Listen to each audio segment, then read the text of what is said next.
Hello student, this is Bimla Singh. आज हम आपको यूपी लोकल लॉ का यूनिट 3 पढ़ाएंगे, ठीक है। इसमें आपका जो यूनिट 3 है वो Uttar Pradesh urban building regulation of letting rent and eviction act 1972 से संबंधित है, ठीक है। सबसे पहले देखिए एक्ट जो है इसका इन्फोर्समेंट डेट क्या है। इसकी इन्फोर्समेंट डेट जो है वो है आपकी 15 जुलाई 1972, ओके। और इस एक्ट में टोटल सेक्शंस कितने हैं, टोटल सेक्शन कितने हैं इसमें 44, और टोटल चैप्टर्स हैं आपके 7, जिसमें आपको चैप्टर 5 तक ही पढ़ना है क्योंकि वो हमेशा पूछे जाते हैं, ठीक है। तो सबसे पहले देखिए आपका जो है इस एक्ट का मेन ऑब्जेक्ट क्या होता है, ठीक है। मेन ऑब्जेक्ट का मतलब ये है कि इस एक्ट को लाने का इसके पीछे क्या उद्देश्य था, ठीक है। तो इसका मेन उद्देश्य था कि जो हमारे जो उत्तर प्रदेश के शहरी भवन हैं उनको किराए पर देने, उनका किराया या उन बिल्डिंग्स में जो लोग रह रहे हैं उनसे उस किराएदार को कैसे बेदखल किया जाएगा, उससे संबंधित से एक्ट में कुछ नियम बताए गए हैं, ठीक है। वो प्रोविजंस हैं आपके सेक्शन 1 to 44, ठीक है। तो सबसे पहले देखेंगे कि इसका ऑब्जेक्ट हमने देख लिया कि इससे संबंधित कैसे किराया निर्धारण होगा, ठीक है। स्टैंडर्ड रेंट की बात की गई है, इसमें किसको पावर दी गई है, कौन डिसाइड करेगा। तो जब हम इस सेक्शन में आगे बढ़ेंगे तब आपको इसमें पता चलेगा। सबसे पहले हम देखते हैं कि ये जो एक्ट है इसका एप्लीकेशन क्या है, इसका एक्सटेंट क्या है, ठीक है। जब हम सेक्शन 1 पढ़ते हैं तो इसमें यही चीज़ बताई गई है, इसका एक्सटेंट एंड एप्लीकेशन। तो इसमें सेक्शन 1 यही बात करता है, short title, extent, application and commencement, ठीक है। इसमें भी यही चीज़ दे रखा है, short title, extend, application and commencement. मतलब ये है कि ये एक्ट कहाँ तक विस्तारित है, मतलब एक्ट का विस्तार जो है आपकी होल उत्तर प्रदेश, ठीक है। ये आपका लॉ जो है बना है आपकी उत्तर प्रदेश में, ठीक है, इसलिए ये पूरे उत्तर प्रदेश में लागू होगा। अब आगे देखिए इसका एप्लीकेशन बता रहा है, इट शैल अप्लाई टू। इसमें बताया गया इट शैल अप्लाई टू, मतलब ये कहाँ कहाँ अप्लाई करेगा, देखिए ध्यान से बताया गया है, it shall apply to every city defined in the Uttar Pradesh नगर महापालिका अधिनियम 1959 and भी है every municipality as defined in the United Province Municipality Act 1960। ये यूनाइटेड प्रोविंस जो दिया है इसका मतलब है यूपी, ठीक है, कंफ्यूज मत होइएगा। इसके अलावा बताया गया है every notified area constituted under the United province municipality act 1916, ठीक है।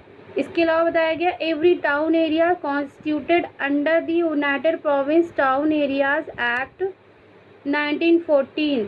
तो ये 4 एरियाज़ की बात हो रही हैं, ये यहाँ पे क्या करेगा, ये एक्ट लागू होगा, ठीक है। अब इसमें नीचे आता है प्रोवाइडेड दिया है, ठीक है। प्रोवाइडेड मतलब ये जो 4 आपके ABCD दिया है, इनके अलावा अगर स्टेट गवर्नमेंट को लगता है कि इसका और एप्लीकेशन होना चाहिए और जगहों पे इसको विस्तारित किया जाना चाहिए, तो ये एक्ट को क्या करेगी, हमारी जो स्टेट गवर्नमेंट है इसमें जो पावर दी गई, किसको दी गई है, provided that the state government if it is satisfied that it is necessary और expedient so to do in the interest of general public, मतलब जनता के हित की बात की जा रही है, ठीक है। Residing in any other local areas में be notification in the gazette declare that this act और any part thereof shall apply to such area. मतलब वो क्या करेगी, इनके अलावा और एरिया को क्या कर सकती है, बढ़ा सकती है।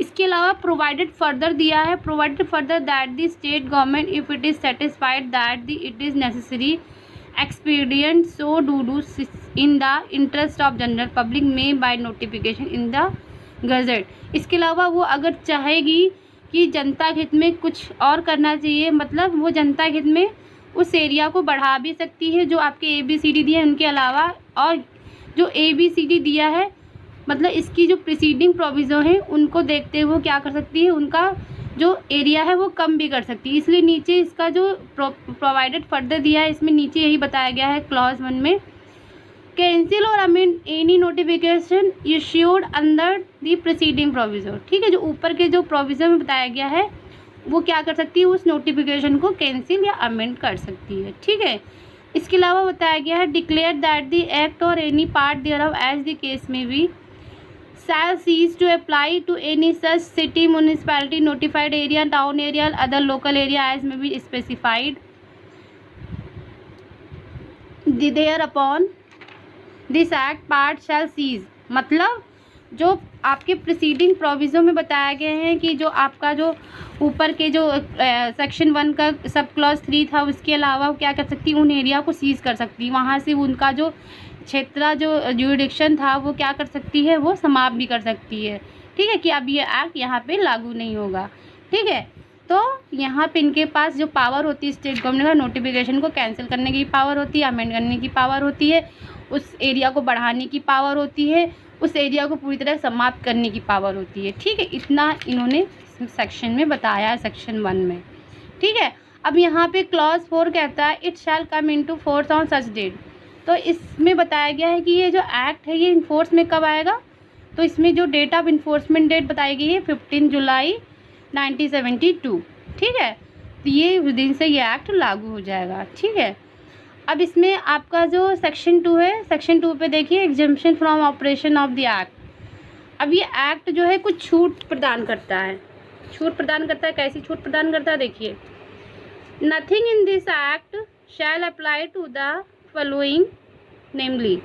मतलब ये एक्ट जो है वो कुछ बिल्डिंग्स पे क्या करता है, छूट प्रदान करता है। अब ये बिल्डिंग किस प्रकार की होंगी, सबसे पहले जो इसमें जो बिल्डिंग्स की बात की गई है A से H तक, A to H, वो छूट प्रदान की जाती है उस पर। ठीक है, A to H जो है हमारी बिल्डिंग्स पे एक एग्जम्पशन प्रदान की गई है। अब देखिए ये बिल्डिंग्स किस टाइप की हैं। पहली बिल्डिंग बताई गई है A जो है, ध्यान से देखिए, any building of which the government और local authority, public sector of corporation और a cantonment board is the landlord.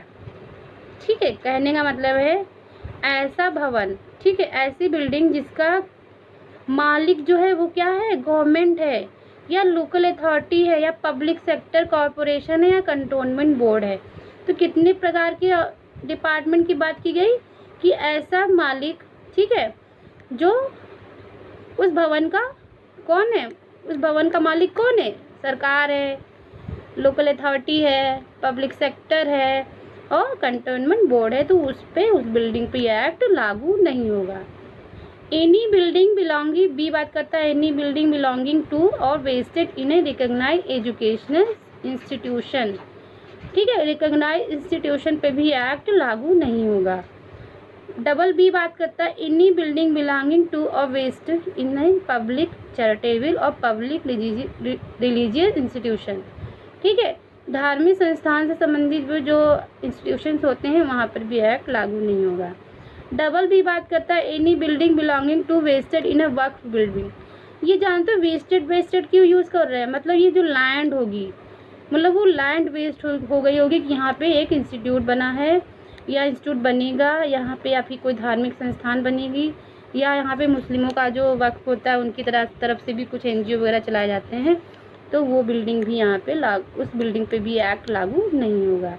सी बात करता है, any building used or intended to be used as a factory within the meaning of the factories act 1948। मतलब जो आपका factory act है 1948 का, उसके तहत जो फैक्ट्री बनी हुई हैं, ठीक है, फैक्ट्री इस्टेब्लिश की गई हैं, तो उन पर भी एक्ट लागू नहीं होगा, क्योंकि उस पर जो भी टैक्स वगैरह है, जो किराया वगैरह जो भी वसूला जाता है, ठीक है, साल में, तो वो हमारे सरकार के पास जाता है, तो उस पर यह एक्ट लागू नहीं होगा। ठीक है, फिर इसके बाद बताता है डी, एनी बिल्डिंग यूज और intended to be use any other industrial purpose. अब ये इंडस्ट्रियल पर्पस बताया गया है, purpose of manufacture, preservation, processing of any goods और as a cinema theatre whether the plant and apparatus installed for such purpose in the building is leased out along with the building। ठीक है, तो यहाँ पे industrial purpose से अगर कोई building ली गई है और यहाँ पे क्या हो रहा है, मैन्युफैक्चरिंग प्रोसेस हो रही है, कुछ प्रिजर्वेशन हो रहा है या प्रोसेसिंग चल रही है, या एज ए सिनेमा कुछ वहाँ पे बनाया गया है सिनेमा के पर्पस से, तो वहाँ पे ये एक्ट लागू नहीं होगा। ठीक है, मतलब लीज और मतलब उसको कुछ समय के लिए पट्टे पे देना। ठीक है, इसके बाद आता है provided that the nothing in this clause shall apply in relation to any shop other building situated within the precinct of cinema theatre tenancy in respect of which has been created separately from tenancy in the respect of cinema or theatre। मतलब यहाँ पे ये जो बताया जा रहा है जो आपका ई है, यहाँ पे कुछ जगह ऐसी होती हैं कि जो वो सिनेमा और थिएटर के लिए, जैसे ऊपर बताया गया था, सिनेमा थिएटर के पर्पज़ से भी अगर वो बिल्डिंग यूज़ हो रही है तो वहाँ पे एक्ट लागू नहीं होगा। यहाँ पे भी यही चीज़ बताई गई है, nothing and provided nothing in this clause shall apply in relation to any shop building। ठीक है, तो उसमें अगर कोई शॉप वगैरह भी खोली गई है तो उस पर भी एक्ट लागू नहीं होगा। ठीक है, आगे देखिए इसमें ई क्या बात करता है, ई बात करता है any building used or intended to be used as a place of public entertainment। Public entertainment मतलब अम्यूज़मेंट होंगे, वहाँ पे पार्क वगैरह होगा, स्टेडियम होगा, यहाँ पे भी सिनेमा थिएटर वगैरह हो जाएंगे, तो इस तरह की बिल्डिंग्स पे भी एक्ट लागू नहीं होगा। या any building built and held by a society registered under society registration act 1816। ठीक है, तो इस एक्ट के तहत जो बिल्डिंग रजिस्टर्ड होगी वो उस पर भी एक्ट लागू नहीं होगा। या any building whose monthly rent exceeding 2000 rupees. ठीक है, 2000 तक जिस भवन का किराया होगा वहाँ 2000 रुपये से अधिक जहाँ पे ये किराया होगा वहाँ पर भी एक्ट लागू नहीं होगा। ठीक है, या किसी पे बताया गया any building of which a mission of foreign countries और international agency is the tenant. ठीक है, उसको उस बिल्डिंग को किराए पर लिया गया है, वहाँ का जो बिल्डिंग है, ठीक है, उसको किस पर्पस से लिया गया है, कुछ फॉरेन कंट्री या फॉरेन मिशन के लिए। ठीक है, कि वहाँ पे सबमिट वगैरह हो रही हैं, फॉरेन से लोग आ रहे हैं। ठीक है, तो उस पर भी एक्ट लागू नहीं होगा। ठीक है, अभी आपने क्या पढ़ा, जो सेक्शन 1 था वो कुछ एप्लीकेशन पढ़ी कि वहाँ एक्ट लागू होगा। ठीक है, अब फिर सेक्शन 2 में आपने देखा एग्जम्पशन की बात देखी कि यहाँ एक्ट लागू नहीं होगा।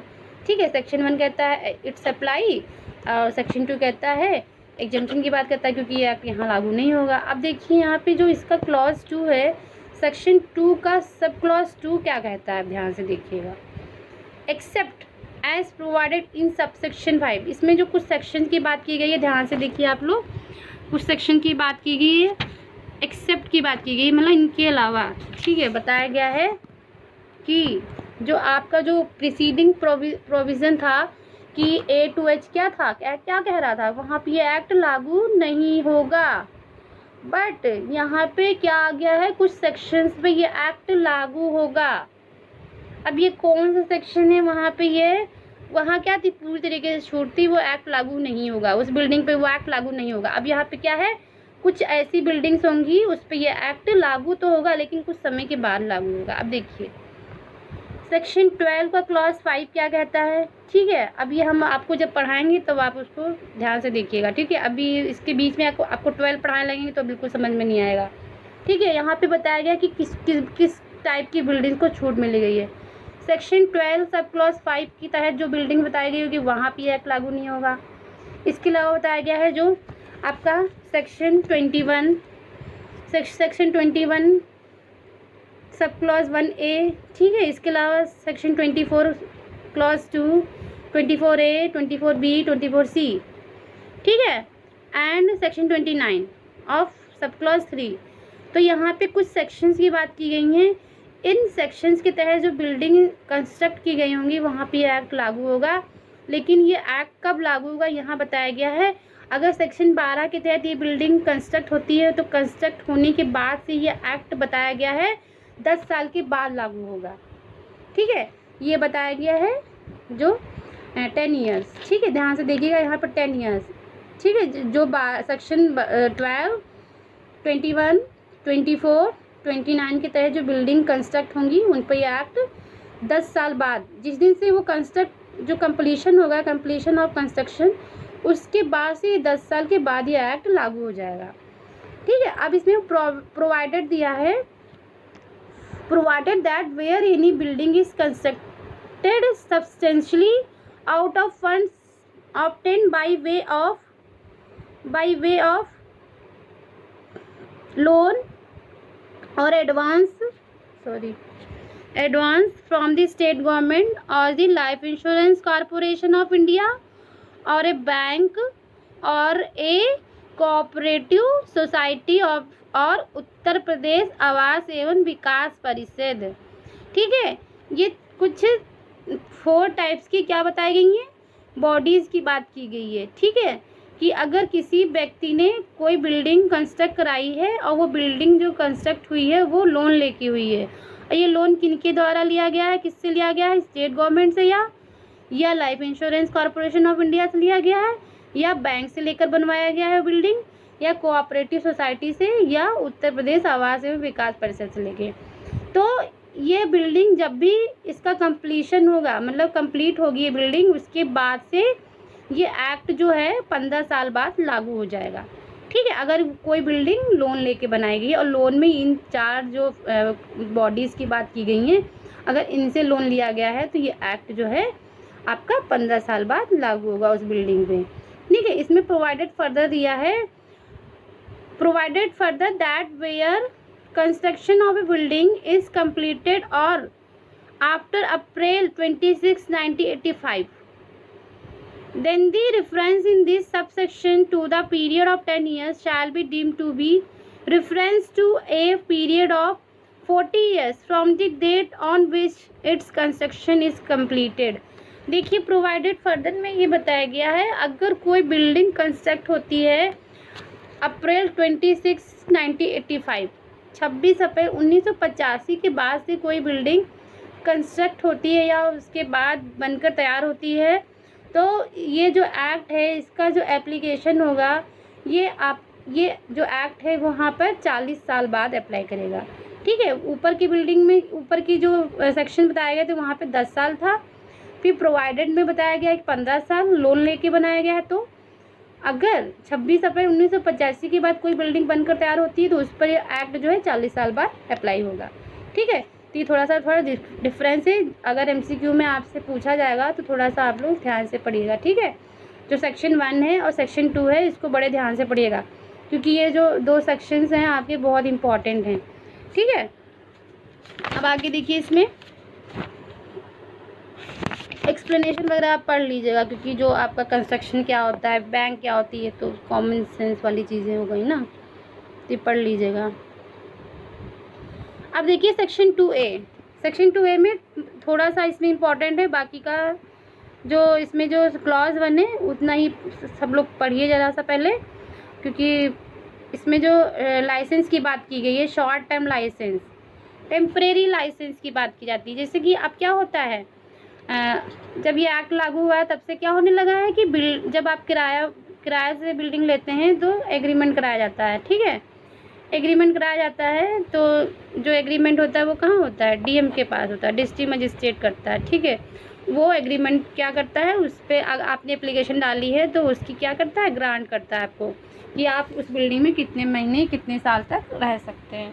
ठीक है, तो इसमें सबसे पहले देखिए कि जो special provision for short term licence की बात की जा रही है, इसमें देखिए सबसे पहले कि अगर कोई व्यक्ति है, इसमें लिखा है इस एक्ट के तहत a person occupying a building as owner. ठीक है, उस बिल्डिंग में वो क्या है, उस बिल्डिंग का ऑनर है, या एज ए टेनेंट और इन एनी अदर कैपेसिटी में परमिट एनी अदर पर्सन, मतलब चाहे उस बिल्डिंग का मकान मालिक या कोई किराएदार किसी अन्य किराएदार को उस बिल्डिंग में रहने के लिए परमिशन दे सकता है और वो परमिशन कितने महीने की होगी? 3 महीने की, ठीक है। 3 महीने तक के लिए विदाउट अलॉटमेंट ऑर्डर के वो 3 महीने के लिए किसी भी व्यक्ति को किराए पर दे सकता है, ठीक है। जो अलॉटमेंट ऑर्डर का जो प्रोसीजर है वो बताया गया है अंडर सेक्शन 16 के तहत, ठीक है। जब आपको ये आगे के सेक्शंस पढ़ाएंगे तो आपको ये डिस्कस करेंगे, ठीक है। तो ये इसका कहने का मतलब ये है कि किसी बिल्डिंग को अगर कोई किराएदार या मकान मालिक किराए पर देता है, ठीक है, और उस मकान मालिक ने या किराएदार ने अपनी तरफ से कोई ऐसा अलॉटमेंट ऑर्डर नहीं लेकर आया है तो वो उस बिल्डिंग में 3 महीने तक रह सकता है, 3 महीने से ज़्यादा नहीं रह सकता है, ठीक है। अब उसके बाद क्या होगा, उस इसमें प्रोवाइडेड दिया है प्रोवाइडेड इंटीमेशन। अब क्या होगा, इंटीमेशन क्या होगा, of the grant of such licence shall be given jointly by the licensor and the licensee to the district magistrate. अब क्या होगा कि जो आपके जो लाइसेंसर का मतलब ये है कि जिसने उसको रखा है और जो वहाँ रह रहा है, ठीक है। तो जो जिसने रखा है वो कौन हो गया? लाइसेंसर, और जो रह रहा है वो कौन है? लाइसेंसी। अब वो क्या कर सकते हैं? इंटीमेशन ग्रांट करी जाएगी उनको कि आप उस बिल्डिंग में कितने महीने तक रह सकते हैं। तो अगर उससे संबंधित कोई एप्लीकेशन डालता है वहाँ पे, ठीक है, चाहे वो किराएदार हो या मकान मालिक हो, तो वहाँ पे जो आपका डिस्ट्रिक्ट मजिस्ट्रेट होगा वो सबसे पहले जो एप्लीकेशन जो डाली जाएगी, जिस दिन से वो किराएदार उस बिल्डिंग में विदाउट और अलॉटमेंट ऑर्डर के रह रहा है उसके 1 महीने के अंदर क्या करेगा, डिस्ट्रिक्ट मजिस्ट्रेट को जो आदेश होता है कि हमें इस बिल्डिंग में रहना है आगे, तो उससे संबंधित जो परमिशन होगी वो उससे संबंधित एप्लीकेशन डाली जाएगी, ठीक है। तो डिस्ट्रिक्ट मजिस्ट्रेट क्या करेगा, वहाँ पे 6 महीने का जो परमिशन होता है वो दे सकता है, ठीक है। तो यही चीज़ वहाँ पे लिखी है, provided further the district magistrate में order extend the maximum period of such temporary occupation up to 6 month in the aggregate, ठीक है। अब उस टेम्परेरी लाइसेंस को क्या कर सकता है? 6 महीने के लिए बढ़ा सकता है, ठीक है। अब इस पर आगे देखिए, provided also that similar licence shall not be granted again to any other person in respect of the same building or part within a period of 1 year from the date of vacation of the building or part by the last licensee। मतलब ये है कि अब क्या है, district magistrate ने licence grant कर दिया उसी बिल्डिंग का, ठीक है। अब उसी बिल्डिंग का सेम कोई पर्सन और आकर के उसी बिल्डिंग का लाइसेंस ग्रांट नहीं कर सकता है उसी वर्ष में। अब वो बिल्डिंग खाली हो जाती है, उसके बाद हो सकता है कि परमिशन ग्रांट हो जाए, लेकिन उसी साल में उसी बिल्डिंग के लिए कोई भी दूसरा व्यक्ति लाइसेंस ग्रांट नहीं कर सकता है, ठीक है। डिस्ट्रिक्ट मजिस्ट्रेट इस पर प्रोविजन लगा सकती है, ठीक है, उसने लगा रखा है। अब इसमें देखिए clause 2, such licensee shall not be deemed to be a tenant for the purpose of section 20। अब ये देखिए इसमें टेनेंट की बात की गई है कि पर्सन टेनेंट क्यों नहीं माना जाएगा।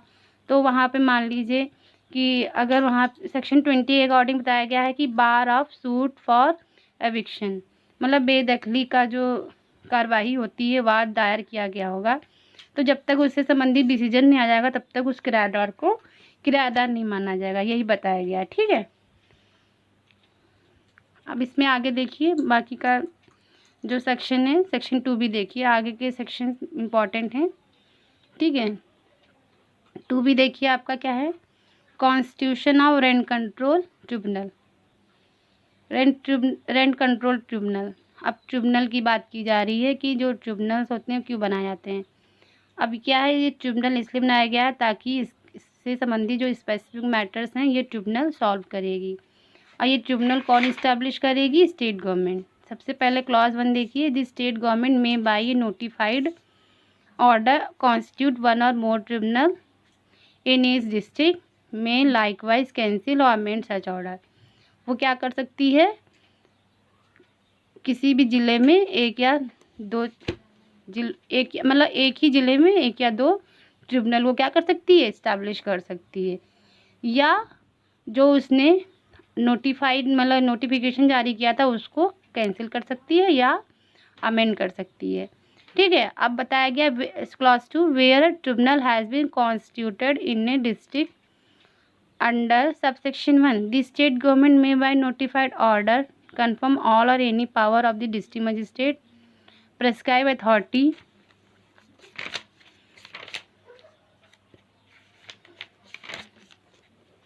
प्रिस्क्राइब अथॉरिटी देखिए, बहुत छोटा दिख रहा है, एक मिनट। इसमें हम पढ़ लेते हैं किताब में अपनी। Prescribe authority as the case में be purpose of this act, all cases pending with district magistrate or with the prescribed authority, as the case may be immediately before the constitution of such tribunal shall stand transferred to the tribunal, and any further proceeding before the tribunal shall continue from the stage at which a case is to be transferred, and the case shall be disposed by the tribunal। मतलब ये है कि जब भी ये tribunal constitute होगा इन a district, उस ज़िले में, ठीक है, सब सेक्शन 1 के अकॉर्डिंग सबसे पहले क्या करेगी, स्टेट गवर्नमेंट में by notified order confirm all any power of district magistrate.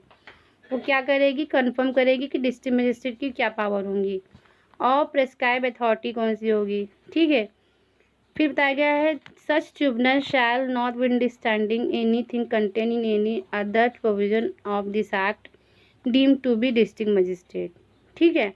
और prescribe authority as the case में for the purpose of this act and all the cases pending with district magistrate और with prescribe authority as the case में be immediately before the constitution of such tribunal shall be transfer to the tribunal. मतलब ये है कि जो भी cases वगैरह हमारे डिस्ट्रिक्ट मजिस्ट्रेट के पास पेंडिंग होंगे या प्रिस्क्राइब अथॉरिटी के पास पेंडिंग होंगे, वो क्या करेगी, इमीडिएटली ट्रिब्यूनल को ट्रांसफ़र किए जाएंगे। अब ट्रिब्यूनल क्या करेगी, ट्रिब्यूनल शैल, इसमें बताया गया है further proceeding before tribunal shall continue from the stage at which case is to be transferred and the case shall be dispose by the tribunal. मतलब वो क्या कर सकती है, केस जैसे ट्रांसफ़र होता है ट्रिब्यूनल के पास आता है, वो क्या करेगी, तुरंत का तुरंत क्या करेगी, उसको डिस्पोज ऑफ करेगी। और जो ट्रिब्यूनल जो होते हैं वो क्या करते हैं, जो डिस्पोज ऑफ प्रोसीजर होता है कि केसेस को कितनी जल्दी सॉल्व करेंगे, वहाँ पे बताया गया है कि समरी ट्रायल, ठीक है। यहाँ पे जो प्रोसीजर चलेगा वहाँ पे समरी ट्रायल चलेगा, मतलब उनको 6 महीने के अंदर केस को क्या करना है, डिस्पोज ऑफ करना पड़ेगा, ठीक है। इसको हम आगे पढ़ाएंगे आगे के सेक्शन में। अब इसमें देखिए सेक्शन 3 जो है, सेक्शन 3 में कुछ डेफिनेशन क्लॉज बताए गए हैं। सबसे पहले देखिए टेनेंट क्या होता है। टेनेंट बताया गया है relation to building means any person, इसमें बताया गया टेनेंट की परिभाषा, ठीक है, दिया तो है। हाँ, इसमें देखिए any person by whom it is rent is payable and on tenant death. मतलब कोई ऐसा व्यक्ति जो है किराएदार होता है, जो अगर उस भवन का किराया दे रहा है या उस किराएदार की मृत्यु के बाद जो भी उनके जो सक्सेसर्स होते हैं वो अगर वहाँ पे रह रहे हैं तो वो लोग भी क्या कर सकते हैं, किराया दे रहे हैं, तो वो कौन होंगे, आपकी टेनेंट हो गए। ये चीज़ बताया गया है सब क्लॉज 1 में। In the case of residential building such only of his heirs as normally resided with him in the building at the time of his death. मतलब वहाँ पे किसी की डेथ होती है तो उनके हायर्स क्या होते हैं, वो लाइबिल हो जाते हैं उसको किराया देने के लिए, ठीक है। तो अगर यहाँ पे बिल्डिंग की बात की जाए तो बिल्डिंग, यहाँ पे एक बात बताई गई है रेजिडेंशियल बिल्डिंग, मतलब रहने के पर्पस अगर उस बिल्डिंग में रह रहा है कोई, तो वो हायर्स ही लाइबिल होंगे, ठीक है। और यहाँ बताया गया in the case of non residential building his heir, अगर वो बिल्डिंग जो है नॉन रेजिडेंशियल पर्पस से ली गई, मतलब वहाँ पे मान लीजिए कुछ बिजनेस से पर्पस से दुकान वगैरह खोलने के लिए ली गई, तो वहाँ पर भी क्या होगा कि जिसने ली थी अगर वो मर जाता है, उसकी डेथ हो जाती है, तो उसके लीगल हायर्स जो होते हैं वो किराया देंगे आगे, ठीक है। इसमें फैमिली की डेफिनेशन बताई गई है। फैमिली तो जानते हैं किससे बन के मिलकर बनती है, तो फैमिली में कौन होते हैं, स्पाउसेस होते हैं, पति पत्नी और बच्चे होते हैं, ठीक है। तो ये आप लोग देख लीजिएगा फैमिली की डेफिनेशन, फैमिली की डेफिनेशन इसमें दी होगी 2G में बताया गया है फैमिली की डेफिनेशन, ध्यान से देखिए जी, ये देखिए आपका दिया है, ठीक है, 2G में बड़ा बड़ा, ठीक है। 2G देख लीजिएगा, फिर हम आगे डिस्कस करेंगे, ठीक है। बिल्डिंग की बात की गई है क्योंकि बिल्डिंग पढ़ना बहुत ज़रूरी है। बिल्डिंग का मतलब यहाँ पे क्या बताया गया है, क्योंकि आप ये एक्ट कौन सा पढ़ रहे हैं, Uttar Pradesh urban building regulation of letting rent and eviction act 1972। Hindi में इसका मतलब होता है उत्तर प्रदेश शहरी भवन किराए बेदखली का नियम। मतलब कि क्या किराया लिया जाएगा वहाँ पे, कौन किराएदार होंगे, ठीक है, किराया लेने का क्या नियम होगा और बेदखली संबंधी क्या नियम बताए गए होंगे इस एक्ट के तहत, ठीक है। अब देखिए इसमें बिल्डिंग का मतलब है मीन्स ए रेजिडेंशियल और non residential building, any land including any garden garage, ठीक है। बिल्डिंग की परिभाषा देखिए जो बताएगी है 3I में देखिए, हाँ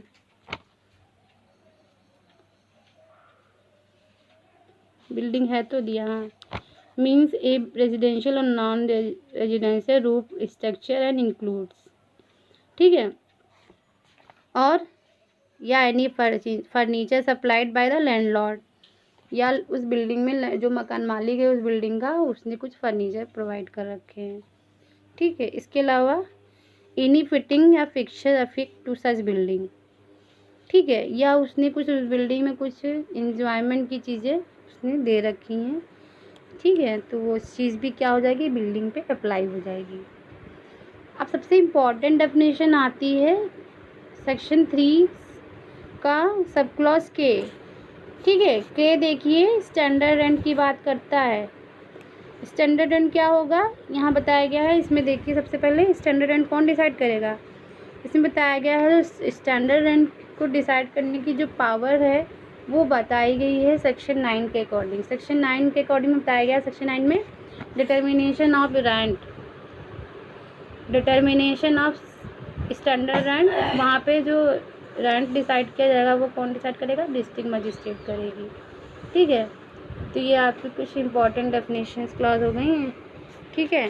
अब आपका जो नेक्स्ट चैप्टर स्टार्ट होगा वो है चैप्टर 2, ये आपको नेक्स्ट क्लास में नेक्स्ट लेक्चर में आपको बताया जाएगा 4 to 10, ठीक है। इसमें बताया गया है चैप्टर 2 जो कहता है रेगुलेशन ऑफ रेंट, ठीक है, किराया संबंधी नियम, कि किराया कैसे लिया जाएगा, कैसे डिसाइड होगा, कैसे असेस किया जाएगा, ये सब हम आपको नेक्स्ट वीडियो में बताएंगे। Okay, thank you class.